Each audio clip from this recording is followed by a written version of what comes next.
Is your Mazda CX-5 key fob not working as reliably as it used to?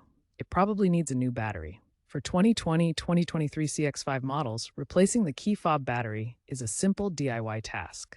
You'll need a small flathead screwdriver or pry tool and a new CR2032 3-volt lithium coin battery.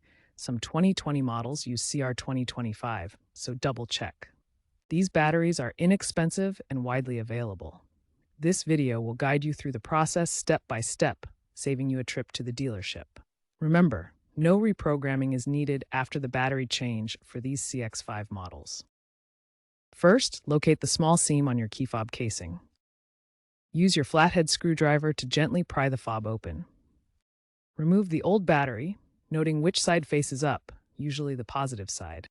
Insert the new CR2032 battery with the correct orientation. Snap the fob casing back together until it clicks shut. Now test your key fob to ensure it's working. To keep your fob in good condition, avoid exposure to moisture, as recalls have been issued for water damage. Also, dispose of the old battery properly as hazardous waste.